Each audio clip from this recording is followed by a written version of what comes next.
How's it going, guys and girls? That's the right. No, that's the right intro, folks. What a way to start the video. My name is Sergeant Beckett, and welcome back to Sergeant Beckett Reviews, not reacts. My God, I've got me a coffee because this is gonna be an interesting ride. I am joined by Jed, my good buddy Jed. Hi everybody. Who I hope is a bit more, let's say, maybe more engaged than my brain is at the moment, apparently. I mean, is my brain engaged? Is my brain? Hang on a second. Are you working? Are we on? Are we up there? Are we okay? Are we okay? Brain.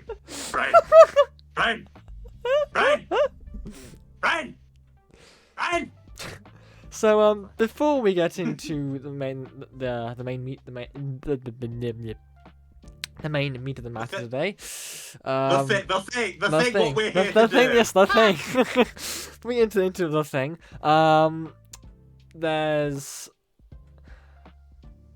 Well, I've got 3 things noted down here. One of them I know what it is about. One of them I don't know what it is about. The third one, I know what it's related to, though what it is about specifically, I don't know. Because I know it's related. I think it's related to our project. I put down 60th announcement. Don't know what I meant by that though now. But either way. Isn't it great when you write something down, thinking I'll know what I'm talking about? Yep, and then exactly. And then you, yeah. Happens but to there's me some, all the time. There's a couple of things I do want to touch on before we get into this video. Some things, unfortunately, if you not, is behind the scenes Star Trek stuff, so I'll have to leave that till after the recording later on. On to. But actually, before we do that, how was your week? Yeah, how was your week? No, wait, hold on. How was your week been, Jed? Fucking hell. How has your week been, Jed? It's been okay. I'm good. Oh, I'm glad one of us is. I'd ask how you are, but like, funnily enough, actually, like, there's a couple of things that popped up on threads that are sort of answers to comments that I made. Like, not obviously direct answers, but like answers to things that I was saying in the last video. So that'll be interesting. So basically, one of the producers of Star Trek Prodigy talked a bit about the Prodigy references from the first 2 episodes. Yeah. And apparently they were all consulted on that. Okay. You know, and that's it. And like they specifically got a scan of the Rocktag model from Prodigy to use in Starfleet Academy, which I don't know how that makes me feel, because on the one hand it's like, okay, so it's not that Paramount are a bunch of cynical, shitty bastards. It is something that was done as a labour of love. So that's good. I like that. Yeah. I mean, it doesn't change the fact that they used a really cartoony model. I'm not gonna, I stand by that comment. It's a really cartoony model, But I don't know. Like maybe. I guess it's nice that they thought of the Prodigy guys. Yeah. It's nice that they thought of them. So. Okay. Go us, I guess. But no, other than that, my week has been fine. I had a really good day at work today. Good. I've been messing with Blender. Blender is a motherfucker. Blender is a motherfucker. No, Blender is a motherfucker. Oh my god. Oh my god. Yeah. Oh my god. I think I might. The only good thing about Blender. Yeah. Or not the only good thing about Blender, but like the only thing about Blender that I will say is I found, thanks to a friend of mine, I found a textured model of the Odyssey class starship. Okay. So I can make stuff with the Odyssey class starship in it now. Which I'll take that. I'll take that. That's about the only like. Blender is like here's the thing. You can get some really good shots in Blender, but holy. Yeah, I remember. I can't remember if we discussed it on video or not. I know we definitely did it on call, but I'll say it again. As I previously explained, I too once tried to do Blender. I loaded it up, thought, let's go watch a video to help me figure it out. Stopped up after about 5 seconds and then never touched the software again. I gave up instantly. I was like, this shit's too hard for me. I mean, the thing is, realistically, the actual, like, apart from my laptop being a little bit slow, the art of telling my laptop, hey, I want these model ships to go in this direction. Yeah. That's not too difficult. But like, Yeah. so there's a couple of shots that I've been working on where it's 10 seconds Mm. and it takes hours to render 10 seconds of footage. Mm. And it's like Jesus. Mm. Yeah. Also, fun fact. Yeah. So, I don't know if you've had any comments like this on any of your Star Trek stuff, but I've had, especially recently, a few comments on my Star Trek stuff, basically saying, "Oh, it's not canon. You know, you've not done the canon properly because you've done this," and it's like, well no, I've actually followed a particular strand of beta canon. You know, stop talking to me like I don't do my own fucking research and know what I'm talking about because I've been watching Star Trek for years. You know, so I've come to term comments like that, the canon police. Okay. And it's not always coming from it's not always coming from a negative place. So I don't want to be horrible about these people, but like, it can be a bit disheartening when people comment on your video trying to like actually you when you've actually done your fucking research. You know? Yeah. Like if I put something into a Star Trek episode, the chances are it's because either there is no canon on it, or I've done my research and I'm willing to do the canon. So but yeah, but fun fact, so for these shots, and actually I'm gonna do something that I hope doesn't knacker your recording a bit. So this is what I'm rendering right now. It's the dude. Sorry, it's the dude. It's the dude. Sorry, yeah. So there's a couple of suffice it to say, when this film comes out, in April, there are a couple of details in this film that are gonna get the canon police like properly yelling at me. Okay. And the thing about that is they're gonna be 100% right to yell at me. Yeah. But because I have, in this particular instance, flouted the hell out of canon, and I don't care. It's cool. Fair enough. I did it because I wanted to. I did it because it made me happy. So yeah. But no, it's just interesting. Because obviously you thought that you asked about my comment section. That I think on one or two of them, I think. Oh, so okay. The easy way of saying it, no, I've not gotten anywhere near as negative as you. But the other thing is, I don't get anywhere near the volume of comments that you do. which is similar to what happens across my entire channel. Yeah. So before my other point, which is non-Star Trek related at all, but I wanted to talk about it because I debated talking about it earlier on when it came out in the week, but I was like, I'm gonna be doing this, and I might as well use this official recording here as opposed to making a side recording when I don't know what I'm gonna do with it anyway. Hello, just interjecting here. So the thing I was about to talk about in the video there, I did talk about it, but at the time,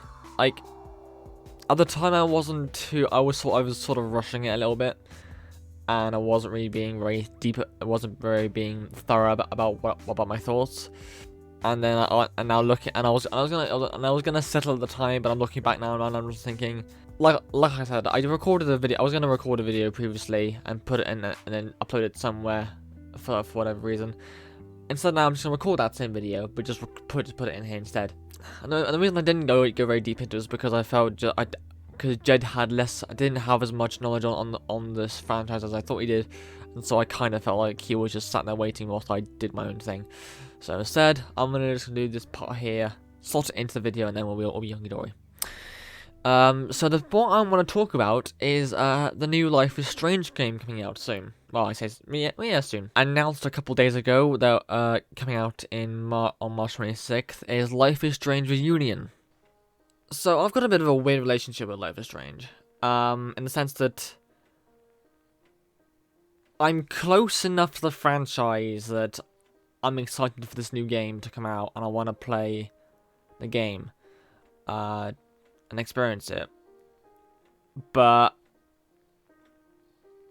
I'm not close enough to have seen everything that's come out about it. I started with watching a playthrough of Life is Strange 1, the first game.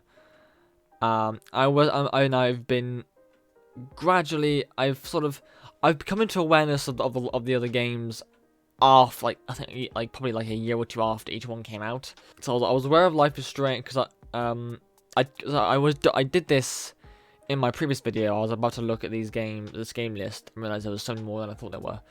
I know Life is Strange 1. I'm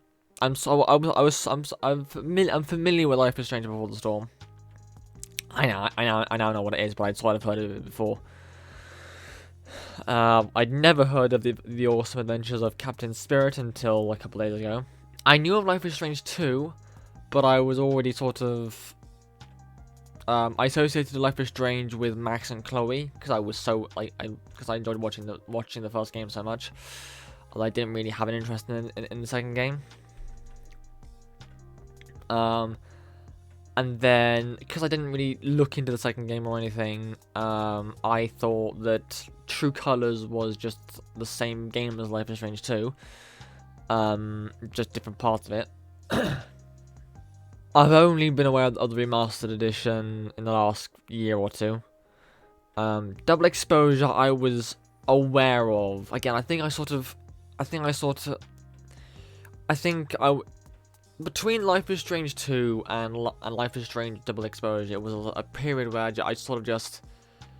was enough aware that the games were a thing, the game itself was still a thing, but not aware to know that they were 3 separate games. I sort of thought they were all the same thing, until obviously in the last couple of years is when I realised that Double Exposure was its own game. And it's only really now, until a couple of days ago, that I started to I realised that True Colors and LIS 2 were the same game.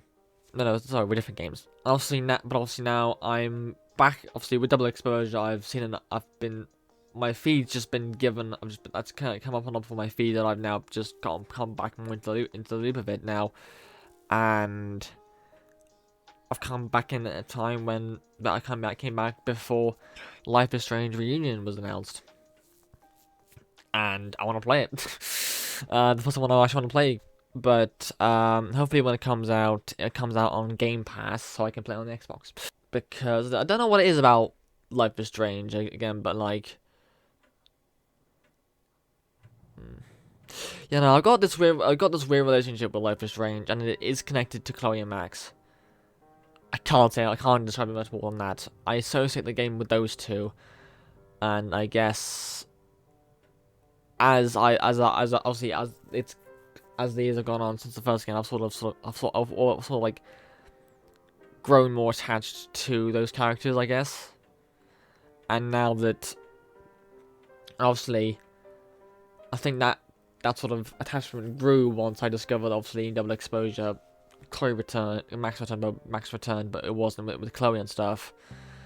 And then sort of like the hype with like the price-filled stuff sort of got a bit loud with the absence of Chloe in Double Exposure, and now obviously we're getting our reunion thing with Chloe. I can't describe it. It's weird. It's like, despite how like essential Chloe is to Life is Strange, it's weird. It feels almost surreal that she's back. That's the thing. That's what's so weird about it. It's a weird relationship I have with the game, and it's why I initially was going to record this. And let me rephrase that. I keep saying that, even though it's wrong. I am going to record this, but I'm not going to make it like a official series sort of thing. Because I don't. Again, because I associate Life is Strange with Max and Chloe, I don't have the drive or the passion or the desire to play any of the other games or watch any of the other games, at least for any context. I might watch like a recap video if there is one, or find me a recap of some sort. But as much as I want to play that game, I know that doing that sort of recap and watching them something I'm not going to enjoy doing. That's why I don't want to like do a full series of it, because I know if I do, there's probably gonna be stuff in there that I've missed, like context or little like Easter eggs or like little like that probably wouldn't do very well if I was recording it for an actual proper series. So, I'm gonna record. I'm gonna record reunion, but primarily for my own benefit and just to capture my reactions from it. And then because I then have the reactions catch, I'll then edit them down to the reactions and then just post them to YouTube and that sort of stuff.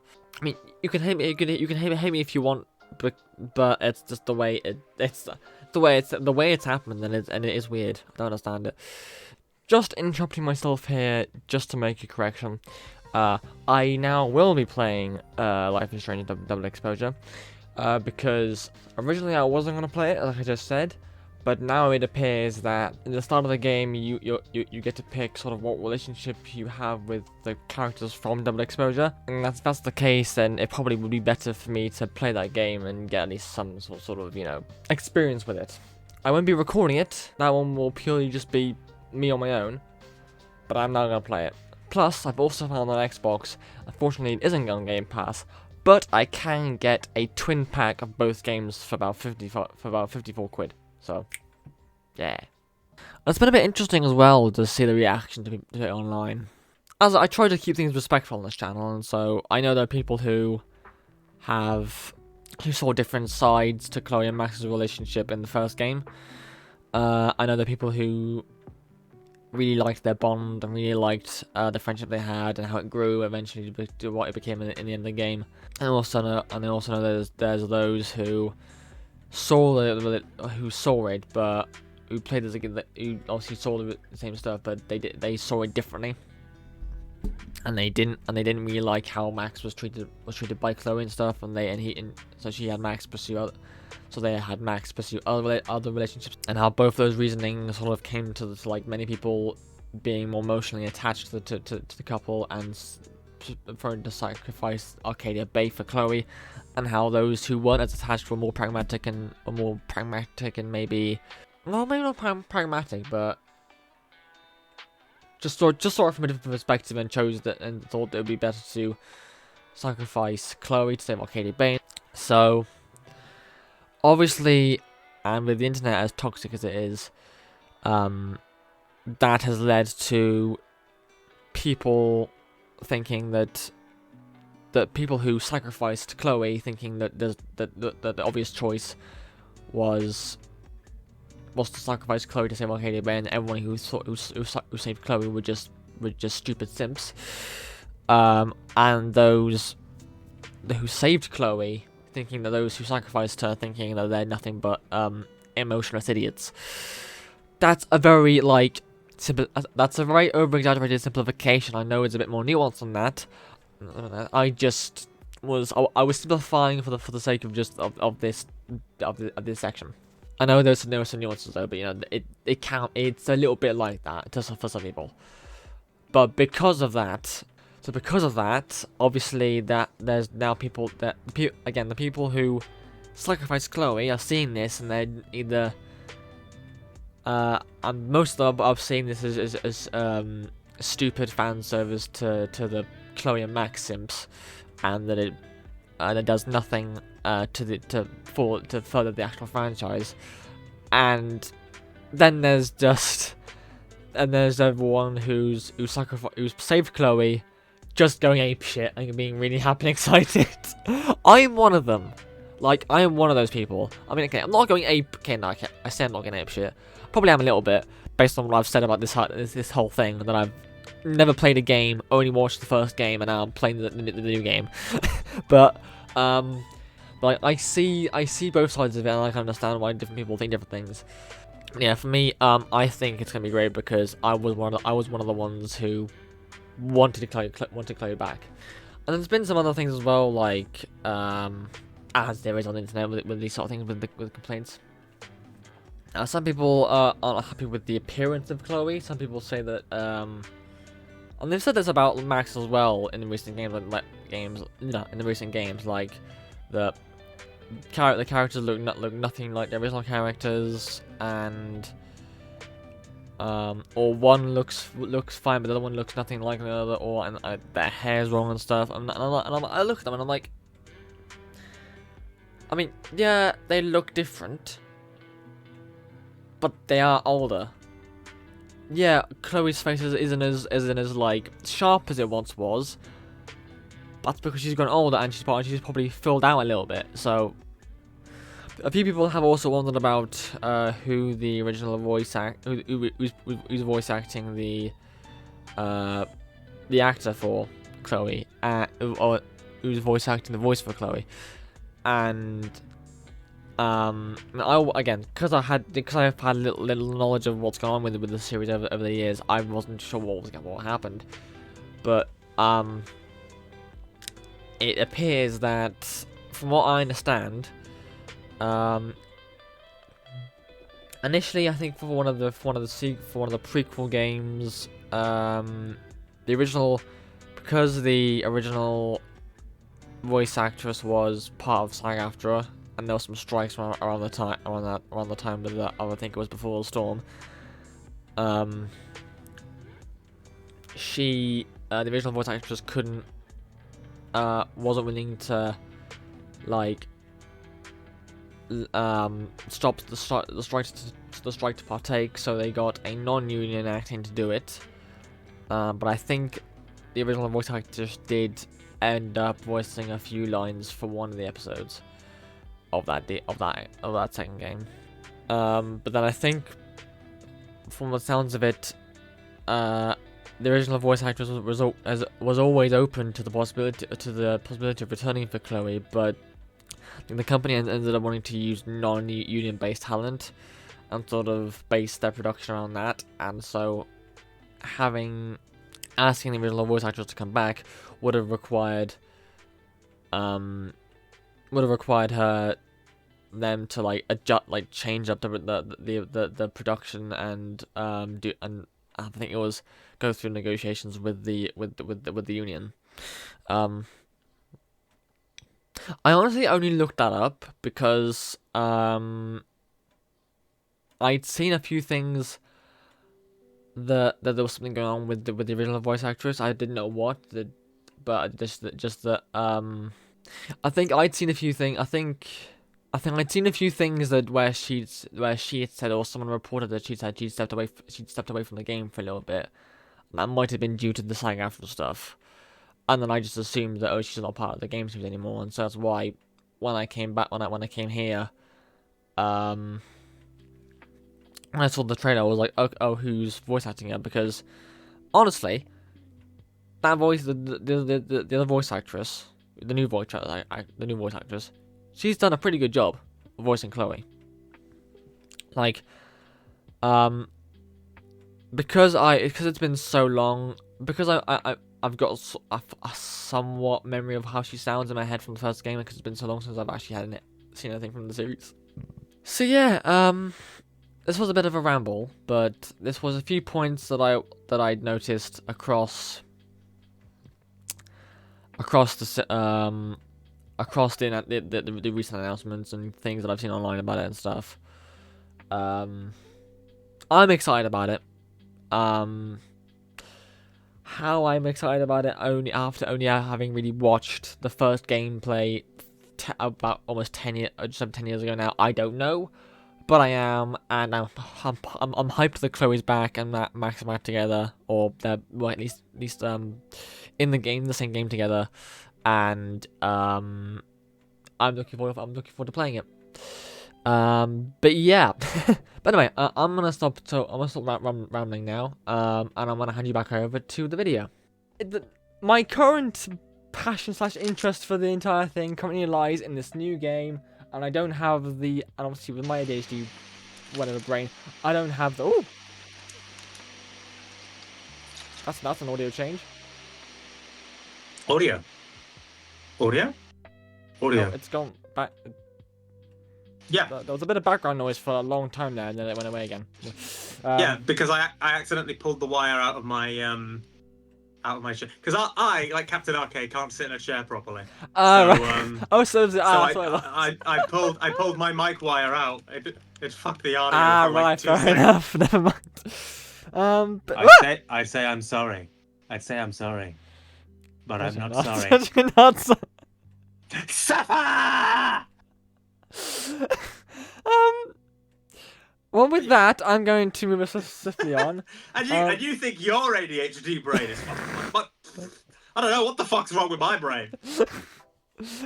You're just a unique brand of you, Jed. Oh god, you know the thing is, I'm not getting diagnosed with anything. I can't because you need like there's all sorts of hoops you have to jump through that I can't. So genuinely, Yeah. until I get diagnosed, officially I am just A unique brand. I'm a unique bean. I'm a unique bean. Oh. So then, So with all that said and done, all those little bits touched on, it's time to get into the review of Starfleet, Star Trek Starfleet Academy, Season 1, Episode 3, Virtue Redux, I think. Vitus Reflux or something. Vitus. Okay. So, do you want to know something funny? Do you want to know something really Go fucking on. funny? It's fitting that neither of us can remember that fucking episode's title because I found that episode eminently forgettable. Fair. Okay. You know what? I'll get to that in a second. So I just looked it up and now it is Vitus Reflux. We were both close on it. Just couldn't get it right. So, but I will now touch on what my original thoughts were because when I first watched this, I thought okay, Jed might have an issue with this, and I was basing. I then based this verdict on what I got from Trek culture, because sometimes you guys sort of are on the same wavelength sometimes, not all the time, but sometimes. They watched it and they thought it was a brilliant, it was a fantastic episode. So that's actually surprises. So that's actually half surprises me and half reaffirms what I already thought, that you would entirely be a fan of this episode. So, I'm becoming predictable. I'm becoming predictable. Oh no! I forgot to actually put any overall thoughts, but I think generally, for me this episode was a mixed bag. So it started out not too great for me, mainly because of one character. But then to sort of a third of the way through. And then towards the end, I started to enjoy it more and more. Yeah. Without going into too much detail and maybe only a few words from you, unless what you've already just said is all that you have for it. Are there any beginning overall thoughts? Okay, beginning overall thoughts. Before we get into any further details. Eminently forgettable. Okay. Perfectly competent high school drama bullshit, with some elements that make me question the world building, and also really make me disdain some of these characters. Okie dokie. Okay, I tried to watch a previous episode of our review videos, but to try and remember how the format of this goes, but I can't remember, so I'm just gonna wing this. So, opening. I was originally. I made a comment of it now, but I thought I was a bit. I didn't nothing out loud, but I had a little internal chuckle to myself at the opening scene with this guy, and I thought it was gonna be a thing of this guy just casually. Working out in his dorm with just whilst his other dorm mates slept. I thought, but then it turns out Caleb woke up and just threw a pair of pants in his face. Well, that's what was kind of funny. Then that was the opening court scene there, and then generally over the whole sort of opening gym scene. I had the sort of, if this series continues as it is, my love for Laura Thok will grow stronger by the week. Oh yeah. I just, Easily my favorite character. Easily yeah. my favorite character.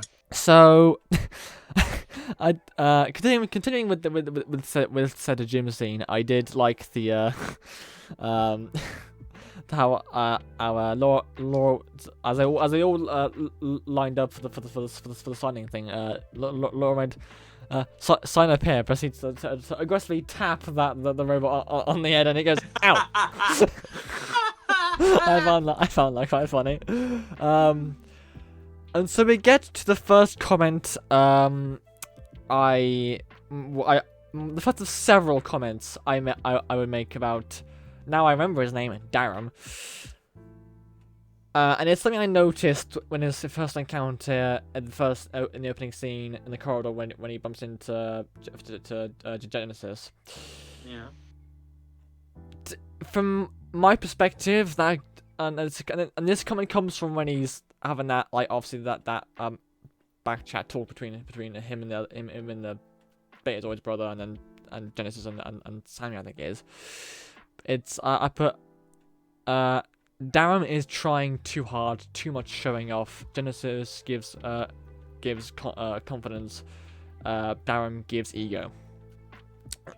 Essentially, I got the feeling that Darum was. I mean, also I think it was obviously the point of the episode that to start out with, but that they gave Darum quite a lot of showing off ego in the start of that episode, and I was like, yeah, dude, this guy's doing too much ego. Fucking and what I got, and I mean, it might be different for other people, but I got a lot of instead the opposite, a lot of confidence from coming from Genesis and stuff. I got a different feel from it. And then a small quote that I got was continuing in that gym scene after Kelly gets obviously thwacked in the head by that ball. It's when the Klingon character goes Caleb throws an insult. Klingon character goes not your best, and Caleb goes, dude, I just got smacked in the head. Then so literally, yeah, okay, so as I just said a minute ago, my next comment after that was they may be setting up for something later, but Darum's ego tripping is getting on my nerves, which I can shut up. Which I can confirm was the thing.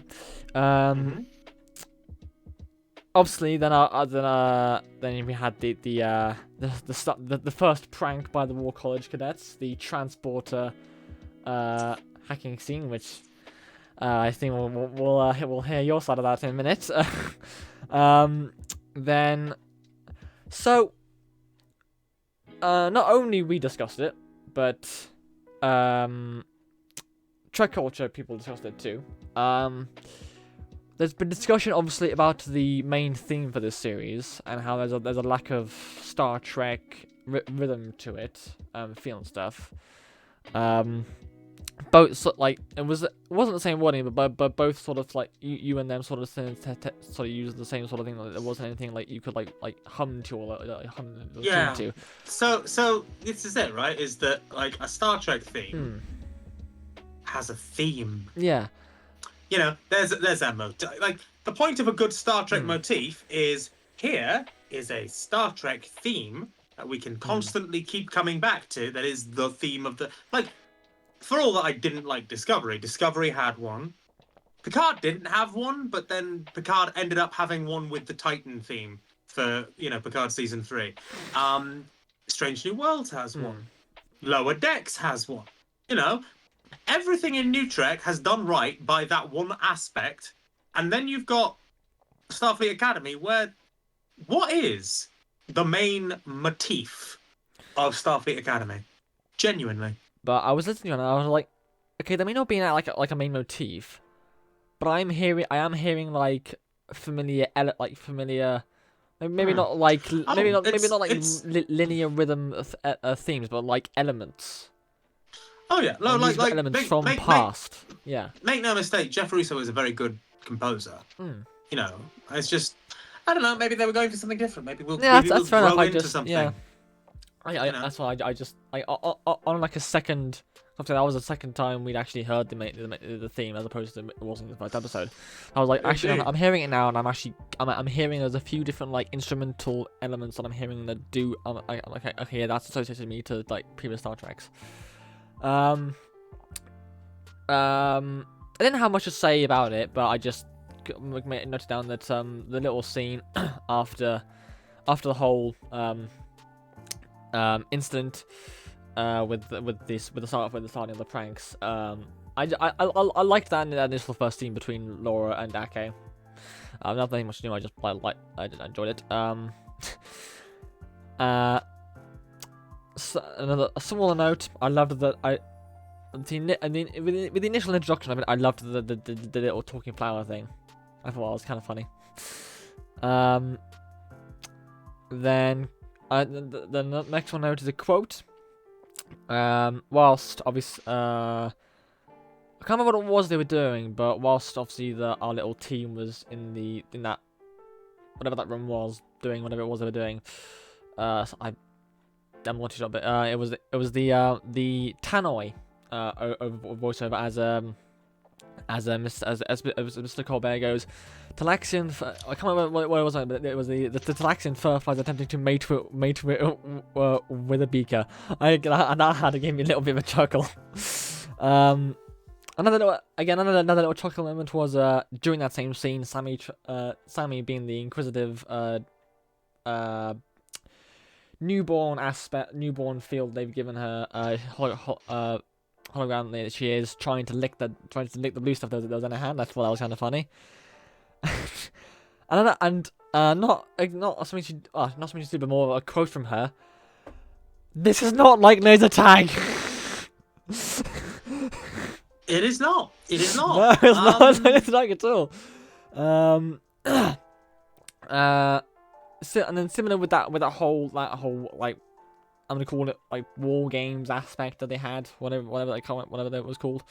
I found it funny how Laura Thock demonstrated the transport phaser on Caleb, just shooting him back a few feet.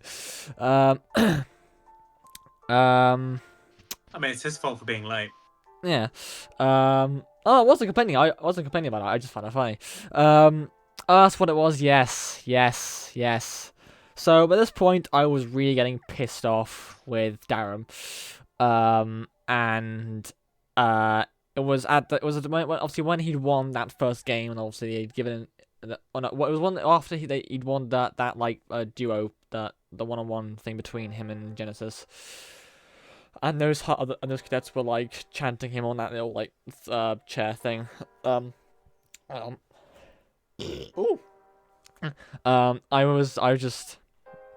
I didn't know his name at the time. I forgot his name at the time, so I had noted down. Nah, the smug British prick. I hate him. He doesn't need that. He doesn't need that ego boost. Then I don't know.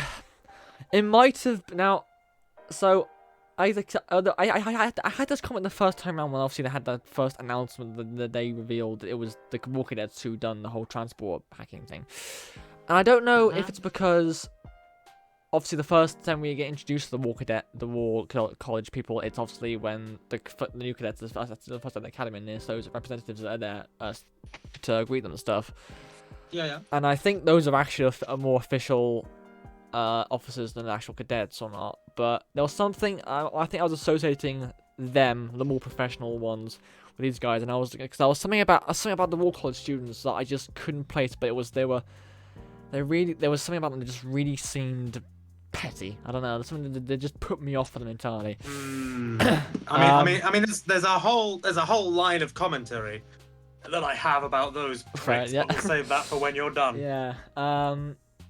Now, so this was a comment that I made about one of the scenes. And it was a comment that I finalized in one of like the post war game scenes, but it was related to the one-on-one between Genesis and Darren. Obviously, I think I mentioned it before that I didn't really have much of a I didn't really have much of an opinion on Darren in the first episode, but Genesis struck me like immediately. So I so obviously when I've seen in the War Games duo thing, he obviously plays the trick with her Daddy daddy issues, and gets the point. And obviously then afterwards he tries to like reconcile with her later on, but then she walks away and stuff. I was like, I was like, my direct comment here is I'm with Genesis. I might be biased, but I'm with exploiting family issues to get ahead in Starfleet. City to get ahead. City doesn't feel very Starfleet to me, and this is the thing, of like I've. And there's also just a simple fact of I did connect with her character before more first, and now so I might be a little biased on that one because I've also, I mean, not directly like the same issues, but I do have my own sort of sensitivity issues per se, as a not a direct quoting example, but as an example for it anyway. And so we get into the after hours team off game.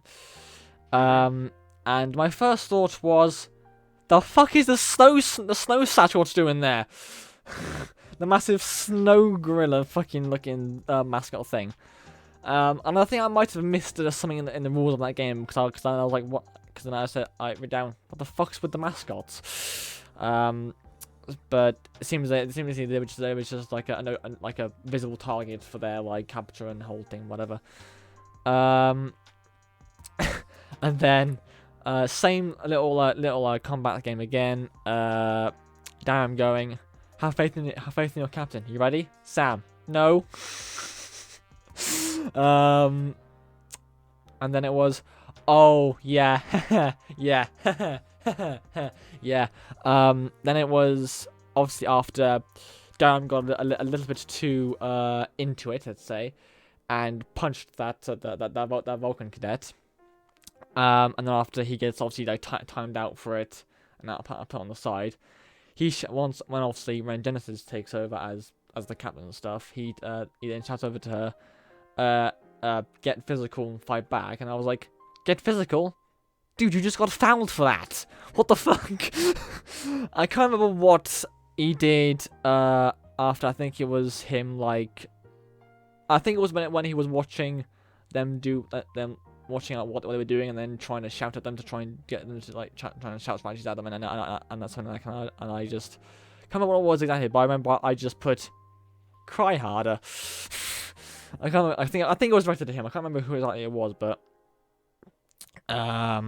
then I've not, so it's the first time in 3 episodes that I've actually had a notable thing for Sammy, but Sammy as a decoy, I can pretend to be the thing letting the things fly past, and that was pretty good. What was it? Oh yeah, that was it. So obviously at the end of it all, Thok and Jet and Reno find them, and they're all like and it talks about having a go at them. Thok goes, "Why are none of you crying?" Caleb, "I'll cry." Quiet. Found that kind of funny. Now, I wasn't expecting this, and it kind of now explains a little bit of why those two seem to gel well together. And I will quote myself exactly. WTF, no wonder Thok and Jet are a duo. They literally are a duo. Like, they are together. I'm like, oh my god! Brilliant! I love that. Yeah. So I think it was by this point, obviously, literally after that, I think she'd had that, that Jack had that talk with Darren, and obviously he went up obviously and explained himself and apologized to Genesis. I was like, okay, yep, I can admit they're beginning to restore my faith a little bit in Darren a bit there. And there, no other comments, any other further on any of the following scenes, but there was one obviously when Darren was trying to get the DNA trace from the prick. the prick, the War College chancellor person. And it was prick. Yeah, and it was the way that how obviously you had that wide shot of them hugging and that hover droid goes by going, oh, and then goes right back again one past. Again, good joke as well. And then yeah, so obviously whilst they were doing that planning session with Ake, I think it was. No, it wasn't Ake. It was whilst Genesis was explaining to one of the guys the plan they were having for the plants. Obviously this is I didn't take much notice of the particular word she used, but then obviously when we then saw after they planted those plants and how they all started out, I was like, okay, wow. She wasn't kidding about that accelerant. I was like, whoa, okay.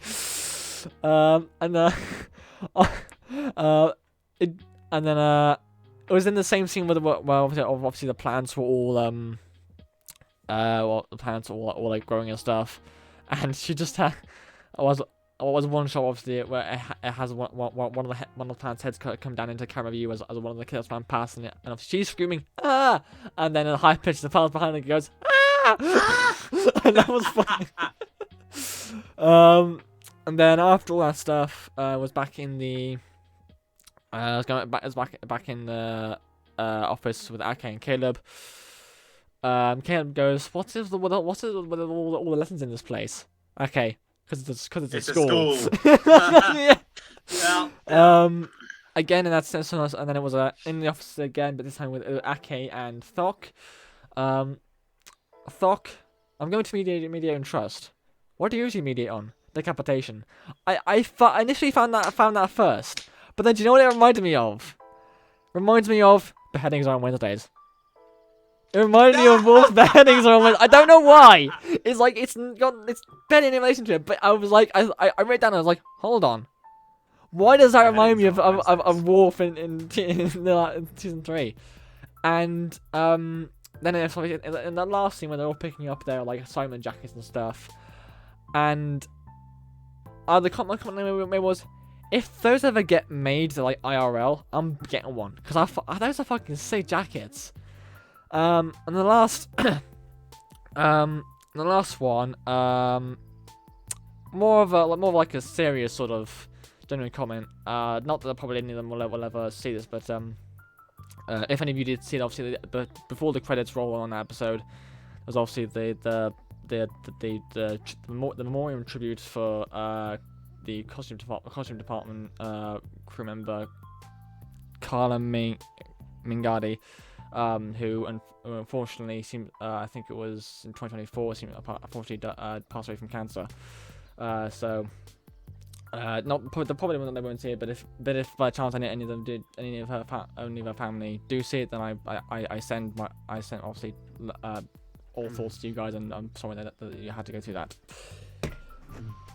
So again, just going over it was a mixed bag, but while I didn't like the start of it, mainly because of how sort of like I was sort of attached. I got myself attached a little bit to Genesis, and I was sort of feeling hurt while she was feeling in proxy of it. Yeah. I didn't like the first part because obviously of Darren and stuff, but then sort of, to be honest, after the first like third of the episode onwards, I was actually like, okay, this is actually getting a bit. I'm enjoying this bit now, and it wasn't too bad after all. But that's all being said, I've got a feeling you're gonna enlighten some of us onto what you thought of this episode. Oh my god! Oh, do Alright then, have Jenny, we opinions? go. Do I have opinions? Yes. Yes, I do. And gentle, let rip if you want. Well, in moderation. All right. So positivity out of the way first. This was a perfectly competent episode of Star Trek. Very well made. Very well shot. Yeah. If you want Star Trek as classic American high school drama, this is classic American high school drama. It hits a lot of the beats. It hits a lot of the beats that like classic American high school drama does. I'm certain that there's going to be a lot of people who, if they are into that genre, this is a really solid, competently made example of that. Very well done. Obviously, there are moments that really stand out. I love Thok. I love Ake. I loved seeing Jet Reno again. Yep. But okay, so I said last week I like Star Trek for very particular things. Yeah. And I think one thing that I was rewatching my talking about stuff in that first couple of episodes, and I realized I talked a lot about superficial aspects like iconography, starships, the way stories are told. There is a philosophy aspect to it that I think was very present in this episode. Okay. And that is another thing that I love Star Trek for. And you know what? I will absolutely say that this episode did very well with the philosophy aspect of it. That being said, the War College can rot in fucking hell. And here's I don't just mean I think the War College I don't particularly like the character. No, I mean fundamentally the War College is not just on Star Trek, but like every single person in the War College that we see, apart from like Caleb's romance. And okay, random side fucking tangent. I'm sorry, this is really poor form for somebody reviewing an episode, but I just skipped Caleb and her. I'm not even kidding. I skipped those scenes because I already said I don't connect with Caleb. I stand by that. He's just a bit of an arse. But you know what? I can't fucking stand their romance. It's so fucking I don't care. That's fair. I don't care. Guys, like, I think he doesn't care. I mean, like, again, like all like nastiness and all like shittiness on my part side.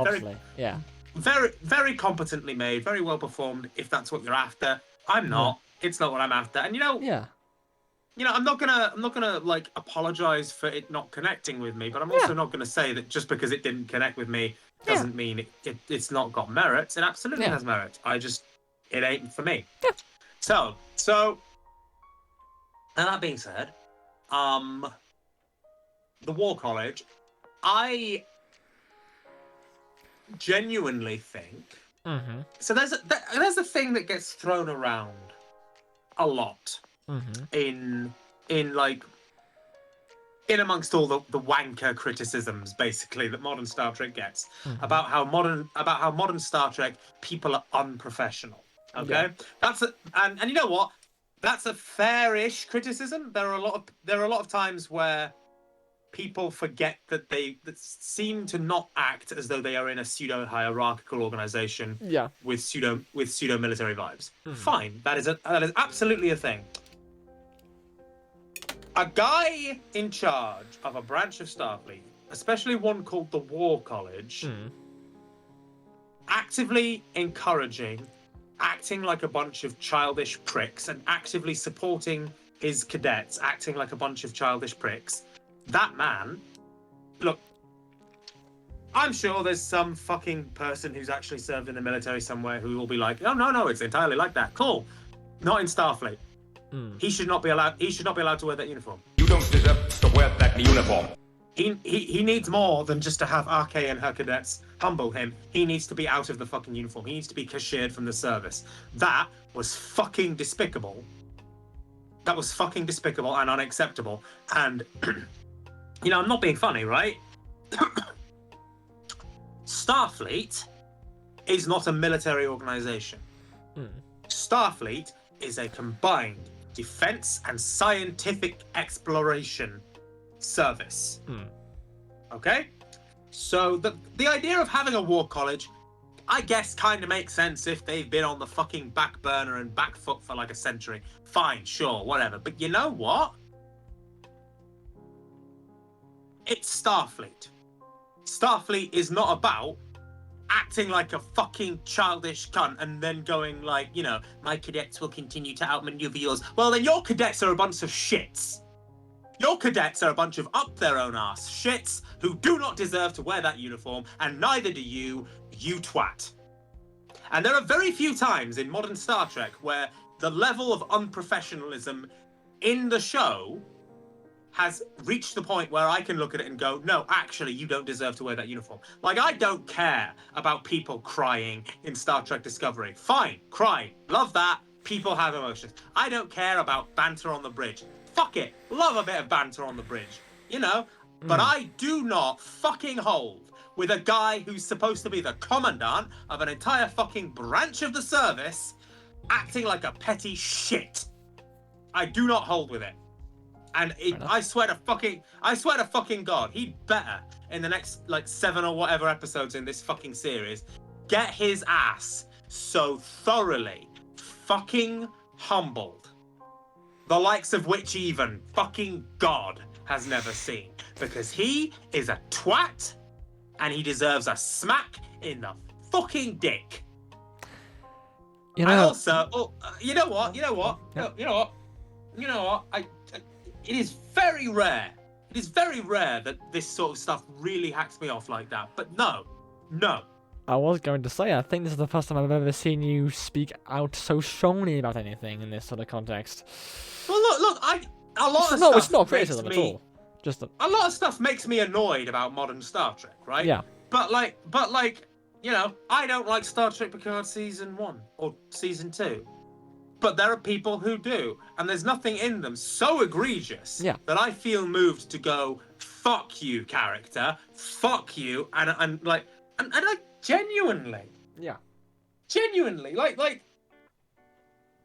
I mean, the fact that this unprofessional prank war bullshit is being allowed to happen, when these are meant to be Starfleet officers, stretches the level of disbelief a little bit.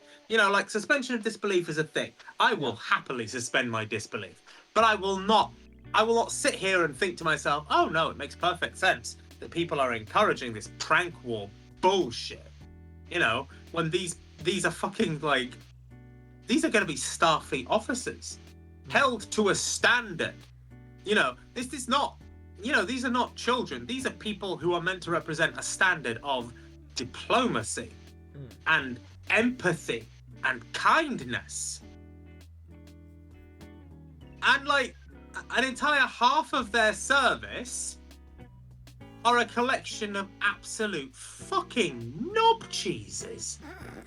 I'm fucking sorry. I want to punch that Vulcan prick in the jaw. I like that little Romulan bitch. Fucking fuck that bitch. I think that's the reaction everyone has been getting. I think. No, but genuinely, and then for their fucking commandant to encourage them acting like this. No, that is not Starfleet. That is not how Starfleet is supposed to be. Even fucking I think back to Shax's explanation of Starfleet security. Yeah. Where it's like, no, the security team are going to sit around and meditate and play cards and get in touch with their feelings and do slam poetry because they're a security force. Where yes, their job is to repel invaders, but their job is also to protect the crew. I would feel infinitely fucking safer with Sam protecting me than I would with any of those War College bellends. Fair enough. Now, although, on a random side tangent, I absolutely love just that one War College guy who was clearly enamored of the plants and was like, yes, oh god, plants! Yes, I didn't mind to know that. I want to see more of that guy. I want that guy to transfer to Starfleet proper and just be like, I joined Starfleet to study moss. Starfleet is about nerdy shit. Right? We had a whole episode in season 2 of Lower Decks where Boimler's like, no. I want to boldly go and explore planets, not kill things with phasers. All right? And now Starfleet's got a whole fucking even calling it a war college. Even that just makes me go. I almost hope that there isn't going to be a war college by the end of this first season. I hope that like part of the overall arc is no. If we're gonna be Starfleet again, Yeah. we don't need a war college. We need a, you know, like we are obviously in a post-burn society where everything's a bit shit. But you know what? I think back to Riker going, combat is a small part of the makeup of a starship captain. That is Starfleet. Where, these people are absolutely capable of engaging you in battle if needs be. They are absolutely capable of saying, all right, shields up, blow them up with our big fucking phaser guns. But they don't go to that. They don't resort to that. They don't want that. That's not a first option. That's not something that they're taught, prep for that. I mean, by that same token, the very notion that there's this whole, sport that's basically just, let's have hyper-realistic PTSD-inducing war games, which literally look and sound like an actual battlefield.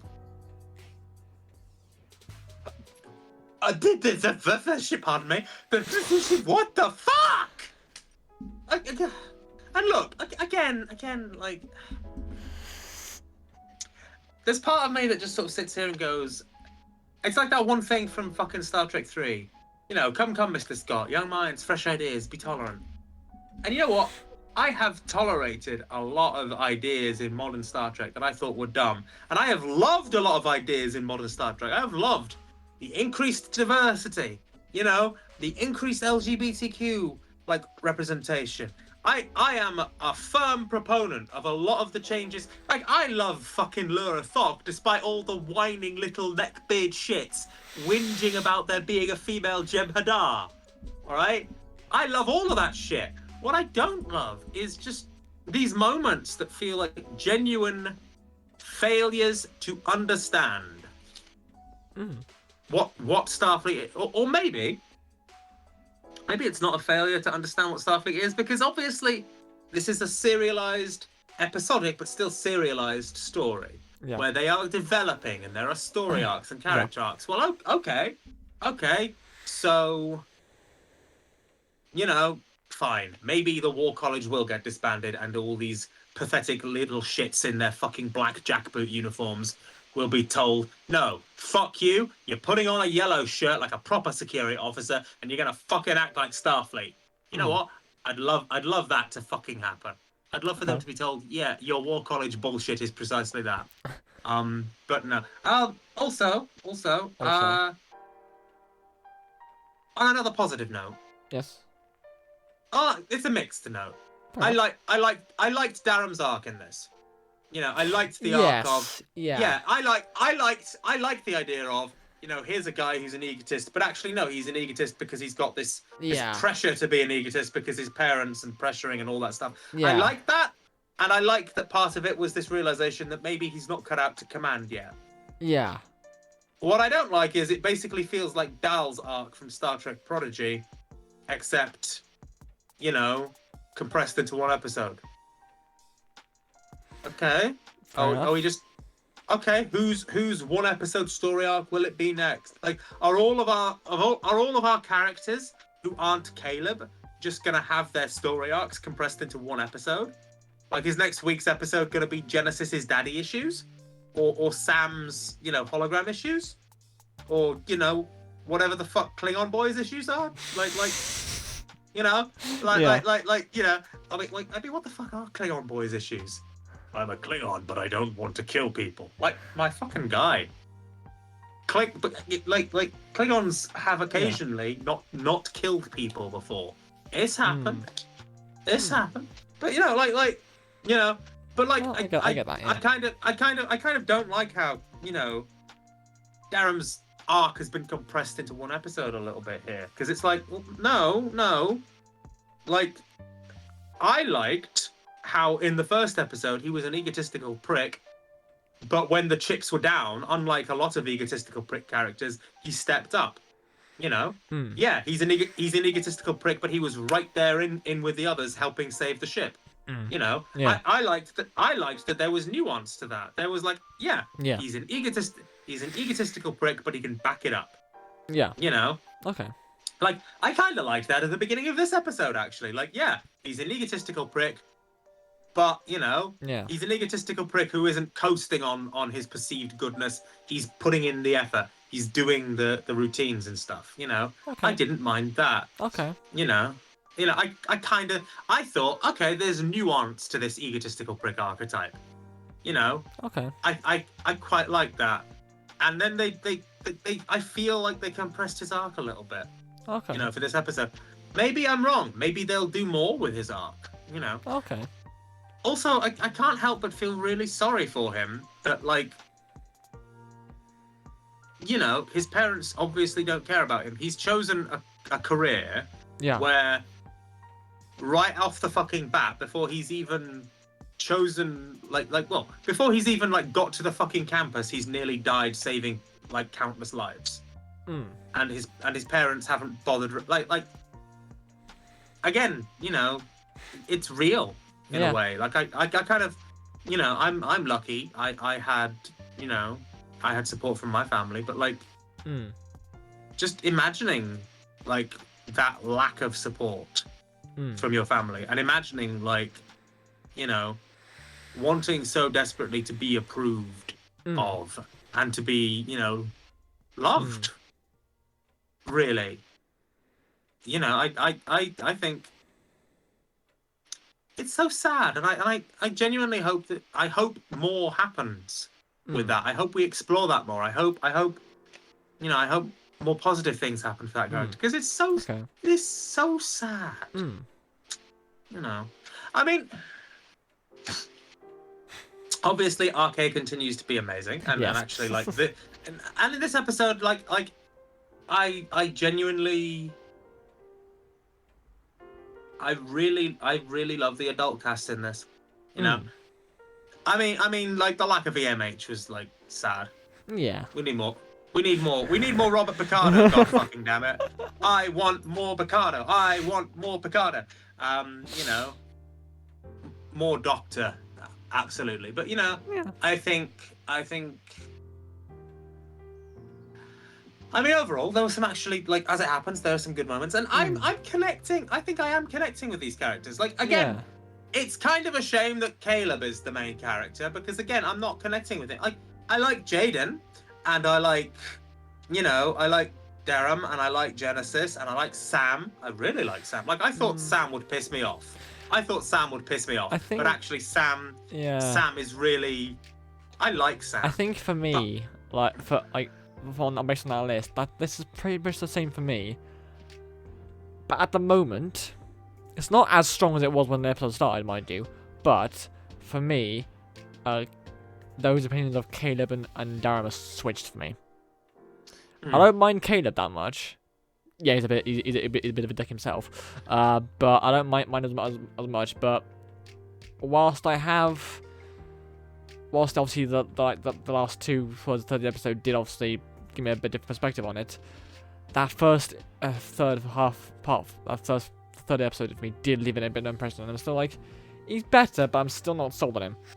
There was mentions that the third episode would give a little bit more determination as to what direction, if good or bad, this season would go.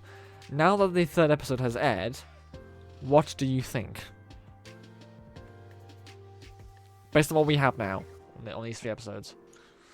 It's a competent high school, like, a classic American high school drama with all the classic high school American tropes. Okay. In a Star Trek suit with some good Star Trek characters mixed in. Okay. You know, competently made.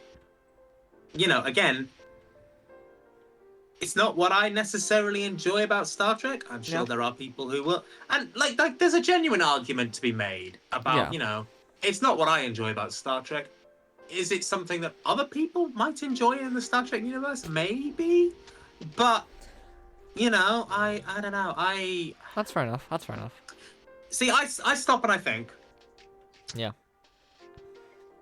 It comes down to,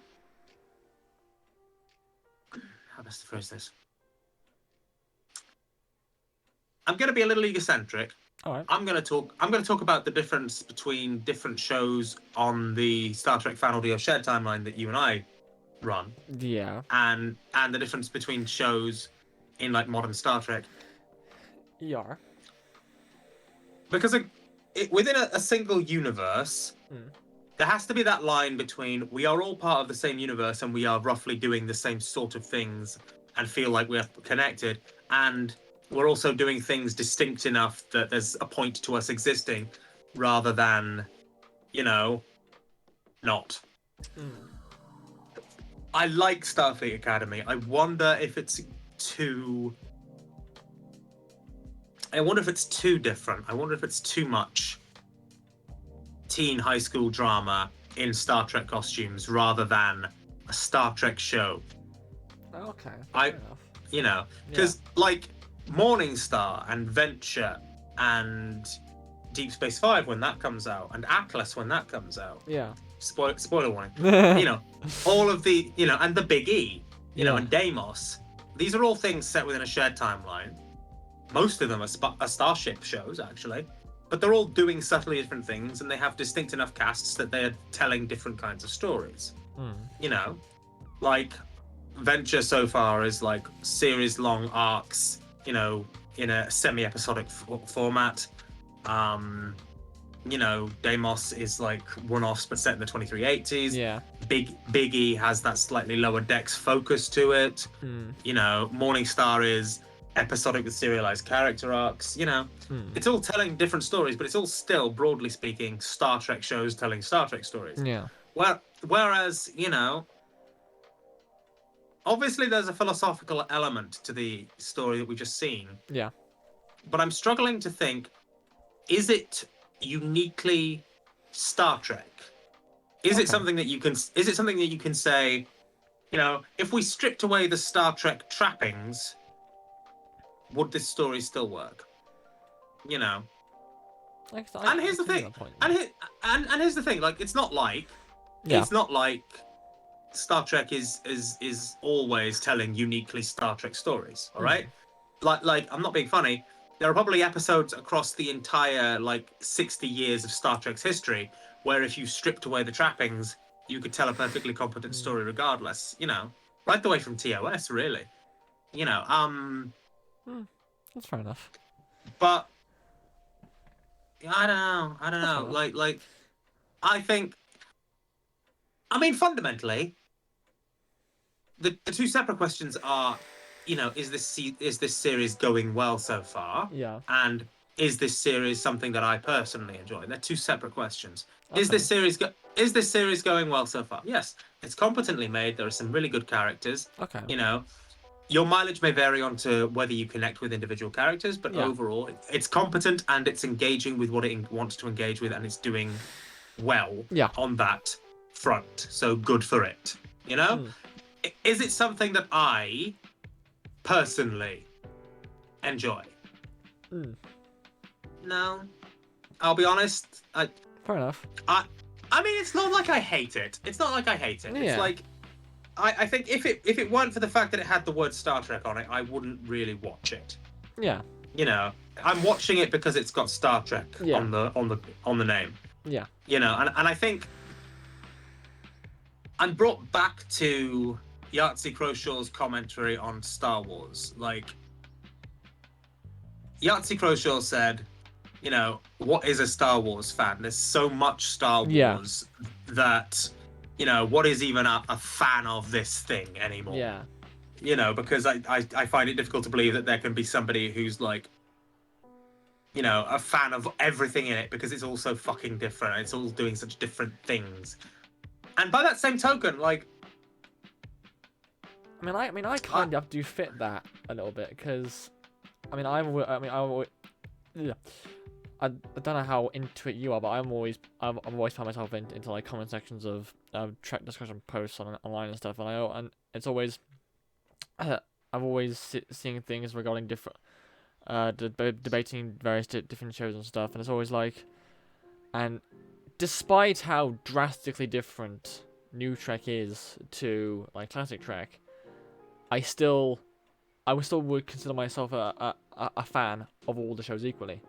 like I still get the same enjoyment out of all of them. Like for example, I'm getting the same enjoyment out of watching it, Star Trek Starfleet Academy than I am getting out of, because I'm also rewatching Star Trek TNG as well. Like yes, I mean I can tell. I don't know if it's because writing my own Star Trek series has changed my perspective on stuff, but I can obviously tell there's a different like language tone and stuff in it.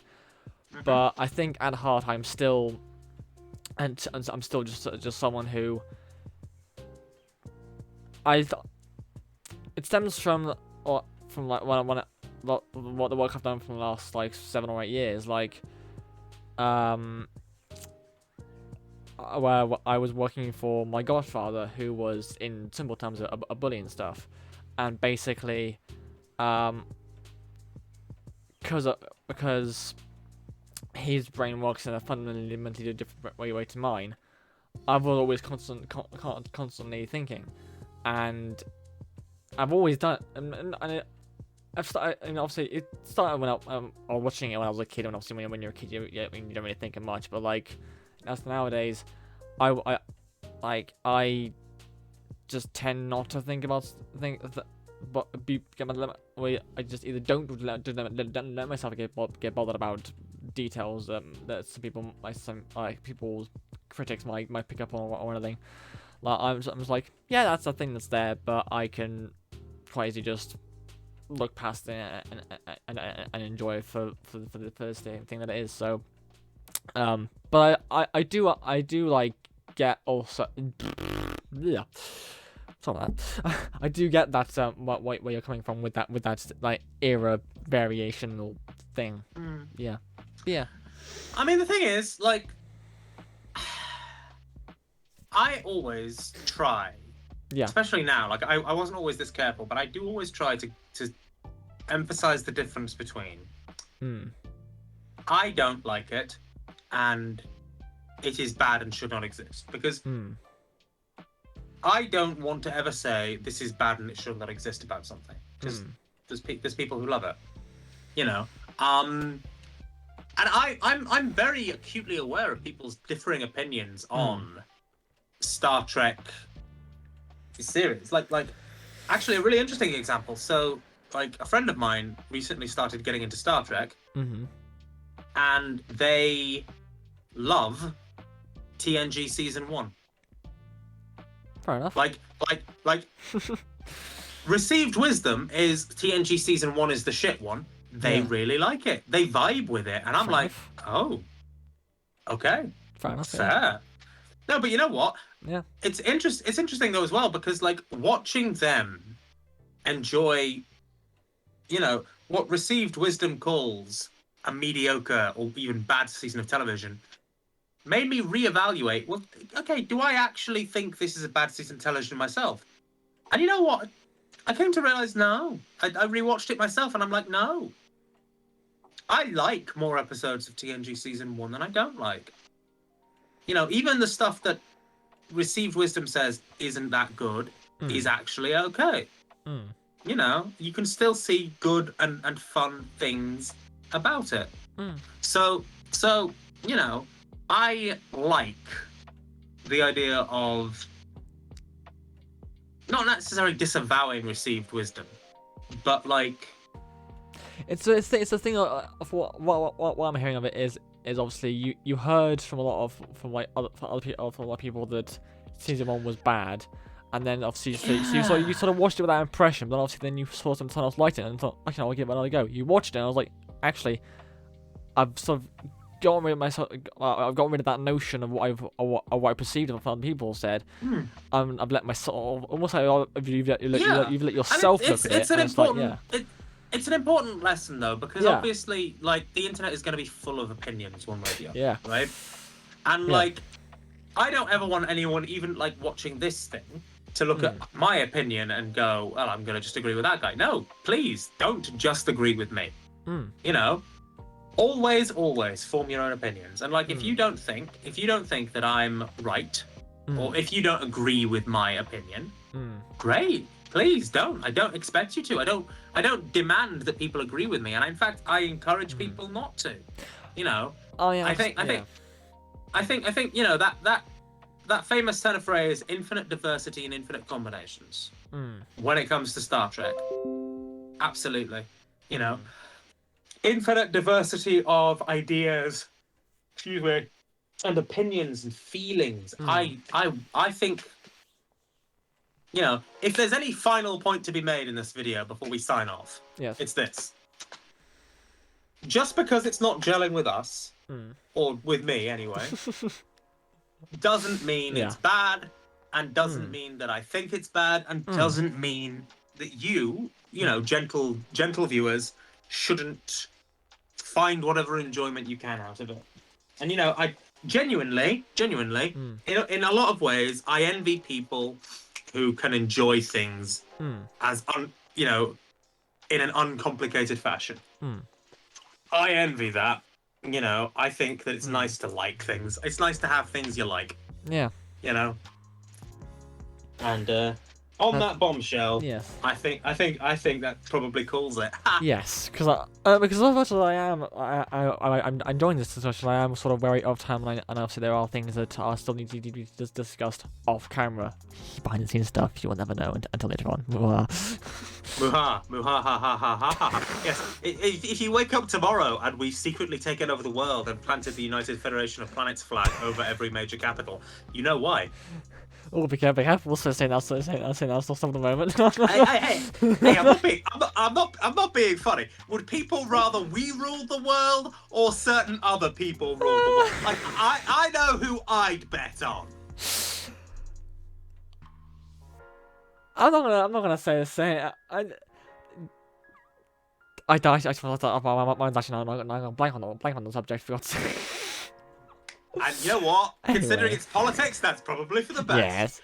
Yes. So, in general, in all good things. I think that was as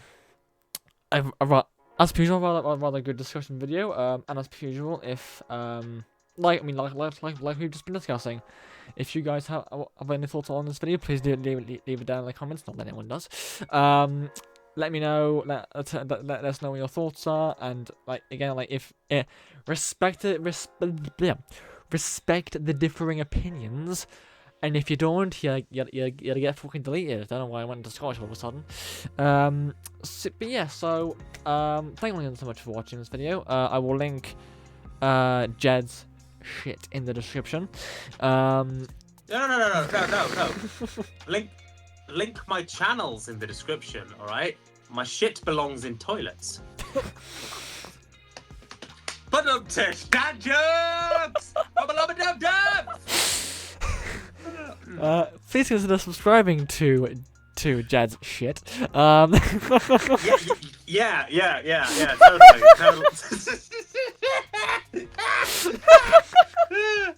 Oh god, I was wondering what that blinking in that little red light in my toilet was about. Please do a like, please again leave a comment, and please, I've already done that bit, so subscribe to my channel as well as Jaz's channels as well. Thank you again so much for watching. And whilst I will see you Jed next week, I shall see you all in the next video. Goodbye.